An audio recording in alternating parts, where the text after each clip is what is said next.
ಡಿಜಿಗೆ ದೂರು ಕೊಟ್ಟ ಬಳಿಕ ಎಂಎಲ್ಸಿ ರಾಜೇಂದ್ರ ರಾಜಣ್ಣ ಅವರು ಕೊಟ್ಟಿರುವಂತಹ ಸ್ಟೇಟ್ಮೆಂಟ್ ಇದು. ಹನಿ ಟ್ರ್ಯಾಪ್ ಕೇಸ್ಗೆ ಆ ಮೂಲಕ ಸುಪಾರಿ ಟ್ವಿಸ್ಟ್ ಅನ್ನು ಕೊಡ್ತಾ ಇದ್ದಾರೆ ರಾಜೇಂದ್ರ ರಾಜಣ್ಣ ಅವರು. ನನ್ನ ಕೊಲೆಗೆ 5 ಲಕ್ಷಕ್ಕೆ ಸುಪಾರಿಯನ್ನು ಕೊಟ್ಟಿದ್ದಾರೆ, ಮೂವರು ಮಾತಾಡಿದ್ದಾರೆ, ಫೋನ್ ಕಾಲ್ ಡೀಟೇಲ್ಸ್ ಇದೆ, ಆ ರೆಕಾರ್ಡಿಂಗ್ ಅನ್ನ, ಆಡಿಯೋ ರೆಕಾರ್ಡಿಂಗ್ ಅನ್ನ ಕೂಡ ನಾನು ಡಿಜಿ ಕೊಟ್ಟಿದ್ದೀನಿ ಅಂತ ಹೇಳಿದರು.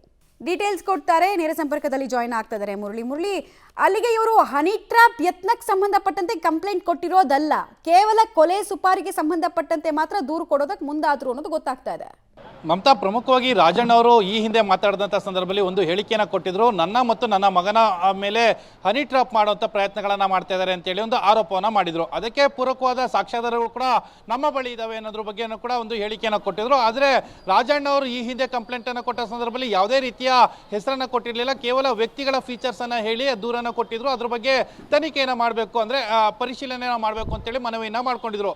ಆದರೆ ಇವತ್ತು ರಾಜೇಂದ್ರ ಅವರು ಡಿ ಜಿ ಅವರನ್ನು ಭೇಟಿ ಮಾಡಿದಂಥ ಸಂದರ್ಭದಲ್ಲಿ ಹನಿ ಟ್ರ್ಯಾಪ್ನ ಬಗ್ಗೆ ದೂರನ್ನು ಕೊಡ್ತಾರೆ ಅಂತೇಳಿ ಪರಿಭಾವಿಸಲಾಗಿತ್ತು. ಆದರೆ ಅವರು ಹೊರಗಡೆ ಬಂದ ಮಾಧ್ಯಮಗಳ ಜೊತೆಯಲ್ಲಿ ಮಾತನಾಡೋ ಸಂದರ್ಭದಲ್ಲಿ ನನ್ನ ವಿರುದ್ಧ ಯಾವುದೇ ರೀತಿಯ ಹನಿ ಟ್ರ್ಯಾಪ್ನ ಯತ್ನ ನಡೆದಿಲ್ಲ, ಯಾಕೆಂದರೆ ಕೇವಲ ನನಗೆ ಫೋನ್ನ ಕರೆಗಳನ್ನು ಮಾಡುವಂಥದ್ದು, ಫೋನ್ನಲ್ಲಿ ಮಾತನಾಡುವಂಥ ಪ್ರಯತ್ನಗಳನ್ನು ಮಾಡ್ತಾ ಇದ್ರು, ಅದನ್ನು ನಾನು ಡಿನೈನನ್ನು ಮಾಡ್ತಾ ಇದ್ದೆ ಅನ್ನೋದ್ರ ಬಗ್ಗೆಯೂ ಕೂಡ ಅವರು ಹೇಳಿಕೆಯನ್ನು ಕೊಟ್ಟಿದ್ದಾರೆ. ಆದರೆ ಒಂದು ವಿಚಾರವನ್ನು ಮುನ್ನೆಲೆಗೆ ತರುವಂಥ ಪ್ರಯತ್ನವನ್ನು ಅವರು ಮಾಡಿದ್ರು.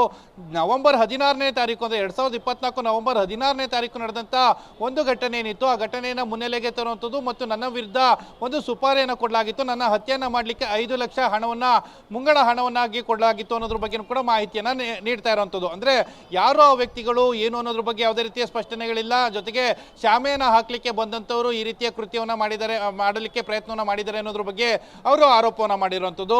ಅಂದರೆ ಅಲ್ಲಿ ಹೇಳ್ತಾರೆ ಸೋಮ ಮತ್ತು ಭರತ ಅನ್ನೋ ಹೆಸರನ್ನ ಅವರು ಉಲ್ಲೇಖವನ್ನು ಮಾಡ್ತಾರೆ. ಅವ್ರು ಯಾರು ಸೋಮ ಮತ್ತು ಭರತ ಅನ್ನೋದ್ರ ಬಗ್ಗೆ ಯಾವುದೇ ರೀತಿಯ ಮಾಹಿತಿಗಳಿಲ್ಲ. ಅಂದರೆ ನಾನು ಡಿ ಜಿ ಅವರಿಗೆ ಒಂದು ದೂರನ್ನು ಕೊಟ್ಟಿದ್ದೀನಿ, ಜೊತೆಗೆ ತುಮಕೂರಿನ SP ಅವ್ರಿಗೂ ಕೂಡ ಈ ಪ್ರಕರಣವನ್ನು ಕೊಡಬೇಕು, ಜೊತೆಗೆ ಆಡಿಯೋ ಕ್ಲಿಪ್ಗಳೇನಿತ್ತು ಆಡಿಯೋ ಕ್ಲಿಪ್ಗಳನ್ನು ಕೊಡಿ ಅಂತೇಳಿ ಡಿ ಜಿ ಅವರು ನಮಗೆ ಸೂಚನೆಯನ್ನು ಕೊಟ್ಟಿದ್ದಾರೆ ಅನ್ನೋದ್ರ ಬಗ್ಗೆ ಕೂಡ ಹೇಳಿಕೆಯನ್ನು ಕೊಟ್ಟಿದ್ದಾರೆ. ಬಹುತೇಕ ಇವತ್ತು ಸಂಜೆ ಅಥವಾ ನಾಳೆಗೆ ಅದರ ಬಗ್ಗೆ ಒಂದು ದೂರ ದಾಖಲಾಗುತ್ತೆ. ದೂರ ದಾಖಲಾದ ಬಳಿಕ ಅದನ್ನ ಹತ್ಯೆಯನ್ನು ಮಾಡಲಿಕ್ಕೆ ಪ್ರಯತ್ನ ಪಟ್ಟವ್ರು ಯಾರು ಏನು ಅನ್ನೋದ್ರ ಬಗ್ಗೆ ಮಾಹಿತಿಗಳು ಬಹಿರಂಗ ಆಗ್ಬೇಕಾರಂಥದ್ದು. ಮಮತಾ.